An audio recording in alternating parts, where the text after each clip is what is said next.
June 7, 1944. Near Sainte-Mère-Église in Normandy, Obergefreiter Klaus Müller of the 709th Infantry Division watched in stunned disbelief as a stream of American vehicles moved inland from Utah Beach. Within just 2 hours, he had counted 117 identical reconnaissance cars, each one looking as though it had just left the factory floor. What Müller witnessed that morning was more than a simple invasion. It was an industrial revelation that shattered every assumption the Wehrmacht had held about modern warfare. These vehicles, which the Americans called jeeps, had crossed the Atlantic by the thousands, and their overwhelming presence revealed a truth more devastating than any artillery strike. Germany was no longer facing an army, but an entire industrial machine that had turned war itself into a process of mass production. The first jeeps had arrived with the initial wave of landings, driving straight off the landing ship tanks that had crossed the English Channel in unending convoys. Each LST was capable of carrying around 30 fully assembled jeeps, and hundreds of such ships were unloading their cargo along the Norman coast. Most of the vehicles bore the insignia of either the Willys Overland Motor Company from Toledo, Ohio, or the Ford Motor Company of Dearborn, Michigan. Officially designated as Truck 1.25-ton 4x4 Command Reconnaissance, these machines symbolized something far more menacing to the German troops watching them roll ashore, a level of industrial strength beyond comprehension. Hauptmann Werner Lindemann, commanding the 3rd Company of the 919th Grenadier Regiment, recorded in his after-action report dated June 9, 1944, "The enemy possesses vehicles in numbers we would normally reserve for ammunition rounds." He continued, "Every American unit, even down to the smallest squad, seems to have its own motorized transport. We destroyed 12 of their reconnaissance cars yesterday, yet this morning I count 40 more in the same sector."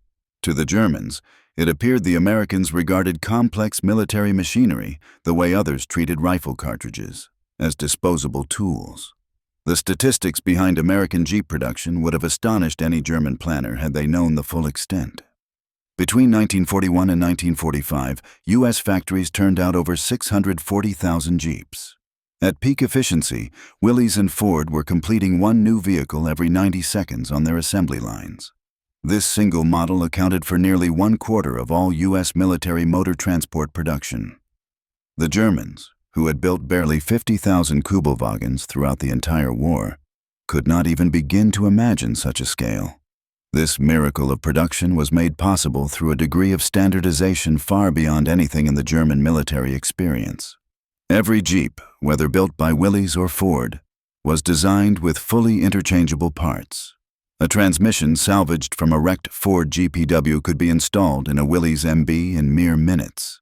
Wheels, engines, axles, and even minor details like spark plugs and fan belts were standardized across every model and production run. This uniformity extended to the American logistics system, where spare parts were positioned in advance according to data on failure rates, ensuring replacements were always at hand. Feldwebel Hans Richter of the 716th Static Infantry Division, observing American operations from a concealed position near Carentan, noted in his diary, "The Americans do not repair their vehicles. They simply replace broken parts from an endless supply." He went on, "I watched them restore a damaged vehicle in less than an hour. The engine wasn't repaired. It was replaced entirely, unbolted, lifted out, and swapped for a new one as casually as changing a tire. German mechanics would have needed a week to complete such a task. The Americans did it in an open field, under sporadic artillery fire, smoking cigarettes as if it were routine." The German military mind, shaped by traditions of conserving and maintaining every piece of equipment, simply could not comprehend the American way. In the Wehrmacht, every vehicle was individually assigned, tracked, and maintained throughout its service life. Losing one due to carelessness could lead to a court-martial. Mechanical issues were carefully analyzed, and parts were either repaired or handcrafted when spares were unavailable. The Kübelwagen, Germany's answer to the Jeep, required factory-trained mechanics for most serious repairs. The Americans operated on a philosophy entirely their own. They had calculated that a Jeep's average combat lifespan was around 90 days, and they planned accordingly. Instead of investing heavily in repair infrastructure, they produced replacements in numbers that far outstripped any anticipated losses. When a Jeep was too damaged to fix immediately, it was stripped for usable parts and abandoned without hesitation. A replacement vehicle would arrive within hours, or at most, within a few days, brought by the never-ending convoys that linked the Normandy beaches to the advancing front. Lieutenant Colonel Otto von Schroeder, Chief of Staff of the 352nd Infantry Division, summarized the German disbelief in a letter to his wife. The Americans fight a rich man's war. They use vehicles the same way we use ammunition. Yesterday, I saw a Jeep hit a mine. The crew escaped unharmed, gathered their gear, and within minutes another vehicle appeared. They loaded up and carried on as if nothing had happened. The destroyed Jeep was shoved aside and forgotten. In our army, such a loss would mean endless paperwork, investigations, and weeks of waiting for a replacement.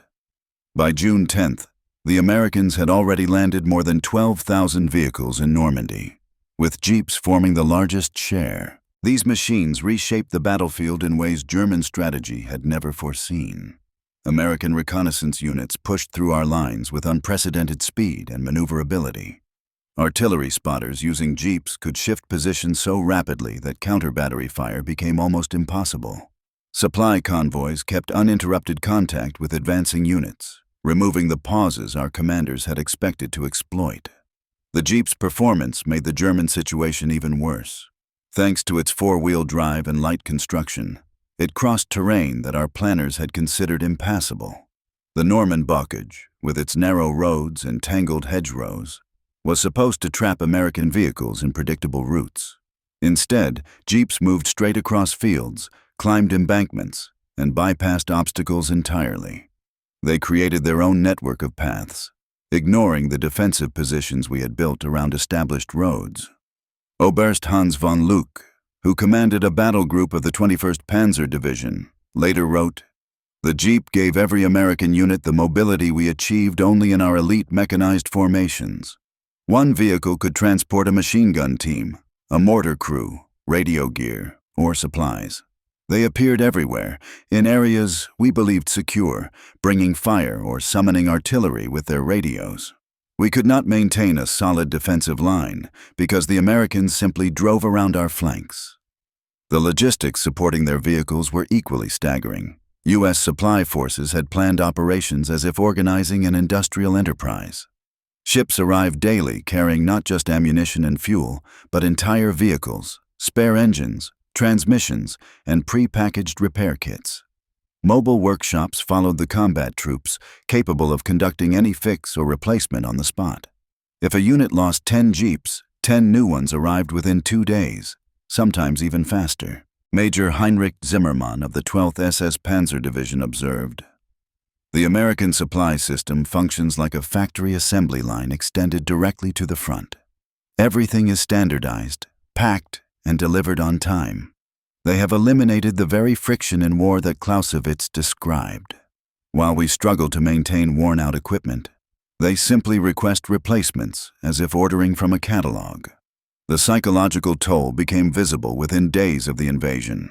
Soldiers once assured that Americans were weak and dependent on comfort now faced an opponent whose material abundance defied belief. The endless convoys of brand-new, identical Jeeps broke morale among men trying to keep running vehicles that had served since the Polish campaign. Gefreiter Wolfgang Braun, a mechanic of the 21st Panzer Division, inspected captured Jeeps and reported, "Every part is designed for mass production and quick replacement. The engine is basic yet reliable, the transmission strong though not refined.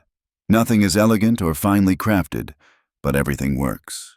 They have traded sophistication for sheer volume, and it is winning the war." Even more unsettling to German observers was the racial integration evident in American motor pools. Black soldiers drove Jeeps, serviced engines, and managed maintenance crews, openly defying Nazi racial doctrine. Feldwebel Kurt Wagner recorded with disbelief, "Negro soldiers operate and repair these vehicles with the same efficiency as the whites. Our racial theories say this cannot happen, yet we see it every day." The Americans' quick modifications to their Jeeps revealed an adaptability foreign to German military thinking. Within days of the landings, they were welding on extra armor, adding wire cutters against traps, mounting multiple machine guns, and customizing vehicles for specialized roles. Medical teams turned Jeeps into ambulances by fitting stretcher racks. Signal units packed them with radios, and engineers equipped them with mine detectors. Each alteration was rough by German technical standards, but instantly practical. The difference between American improvisation and German rigidity became more apparent as the campaign continued. Wehrmacht vehicles required precise fuel types, specific replacement parts, and trained mechanics. Many German divisions still depended on horses, with a single unit needing thousands of animals that consumed tons of fodder every day. Those horses were vulnerable to shell fire, needed constant care, and limited the Army's speed to a walking pace. Watching the Americans advance at 30 miles per hour in vehicles that required little more than fuel and routine maintenance was profoundly discouraging. By June 15th, German intelligence estimated that American forces in Normandy possessed more than 4,000 Jeeps, with hundreds more landing each day. That figure seemed unreal to officers who recalled the entire German army invading Poland with fewer than 3,000 motorized vehicles of any kind. The arithmetic of American production indicated that the United States could lose every single vehicle in Normandy and still replace them all within 2 weeks. Colonel Ernst Wagner of the Panzer Lehr Division compiled a report that reached Field Marshal Rommel shortly before he was wounded. "We face an enemy who has industrialized warfare beyond anything we ever thought possible," he continued. "They mass-produce military vehicles using the same techniques they apply to civilian automobiles. Every American soldier appears to know how to drive and perform basic maintenance. Their entire nation is organized for mechanical warfare in a way ours never has been." The difference in production philosophy was impossible to bridge. German vehicles such as the Kübelwagen were finely engineered, carefully built, and meant to last. Yet even at maximum output, Germany could only manufacture a few dozen per day. By contrast, American Jeeps were simple, crude by German standards, but came off assembly lines at a rate our combined factories could never equal. While German industry pursued perfection, the Americans pursued adequacy multiplied by staggering numbers. General Major Fritz Bayerlein, commander of the Panzer Lehr Division, summed it up bluntly: "We are fighting the last war, while the Americans fight the next one. We refine individual machines. They refine the process that creates them. We train mechanics as specialists. They build machines any soldier can service. We are craftsmen battling an assembly line, and the assembly line is winning." The redundancy of the American system made German tactics ineffective. Blowing up bridges to stop supply convoys proved useless when engineers arrived with portable bridges carried on Jeeps. Ambushing reconnaissance patrols changed little when identical vehicles and crews reappeared within hours. Mining roads was futile, when the Americans simply drove across fields instead. Every German success on the battlefield was erased by the sheer depth of American resources. The Jeep itself became a symbol of that abundance, an emblem of power that went far beyond its intended military role. German troops reported seeing Jeeps used for purposes that would have been unimaginable in their own army: delivering mail, transporting war correspondence, carrying chaplains to the front, even hauling generals' luggage.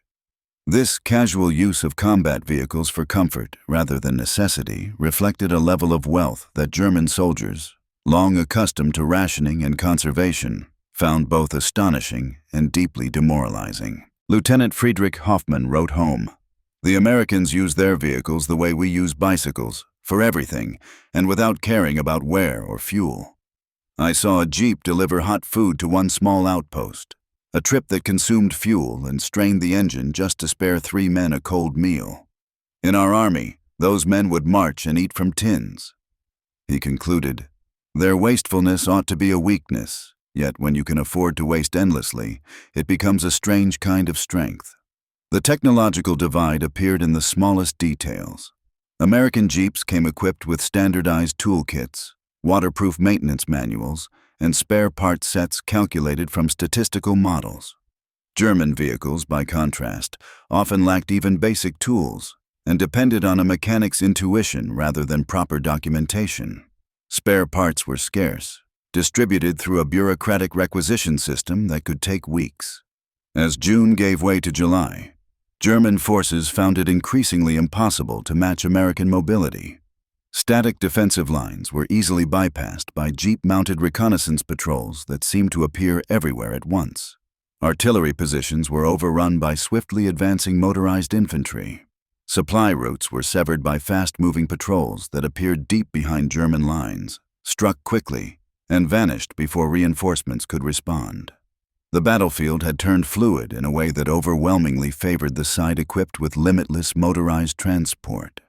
Major Wilhelm von Steuben, observing the American breakout preparations in late July, wrote, "They have achieved what we believed impossible, the total motorization of an army. Every soldier can move by vehicle. Every gun can be towed at highway speed. Every supply item reaches the front directly."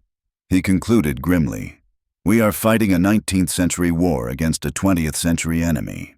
The German High Command's efforts to counter this mobility led nowhere. Orders to destroy vehicle concentrations lost all meaning when vehicles seemed to exist everywhere at once. Attempts to sever American supply lines failed because every unit possessed its own transport. Even strategies aimed at exploiting American fuel dependence were futile, defeated by a logistics network that delivered gasoline in quantities Germany hadn't witnessed since 1940. By the time Operation Cobra began in late July, U.S. forces in Normandy fielded over 15,000 vehicles, with jeeps forming the single largest category. German estimates, based on prisoner interrogations and aerial reconnaissance, suggested that even if the Americans lost half their vehicles, they would still remain more motorized than any fully equipped German division. When this report reached Berlin, it was dismissed as defeatist exaggeration, though in truth, it underestimated the reality. The impact of American motorization extended far beyond immediate battlefield outcomes. German officers who survived the war would later apply these lessons to the rebuilding of post-war Germany. The American philosophy of standardization, simplicity, and mass production profoundly influenced German industrial thinking. The Volkswagen, which as the Kübelwagen had failed to rival the Jeep during the war, would triumph as the Beetle in peacetime, embracing the very production methods the Americans had wielded so effectively. Feldwebel Otto Schultz, who spent 3 years as a prisoner of war in America, later reflected, "In Normandy, we learned that modern war was not about courage or skill, but about industrial capacity. The Americans proved that victory belongs to those who can produce the most, move the fastest, and replace their losses immediately."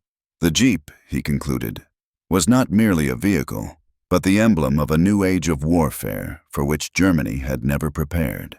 The story of German soldiers encountering American motorization in Normandy revealed more than a tactical imbalance. It exposed a clash between two entirely different civilizations' understanding of war.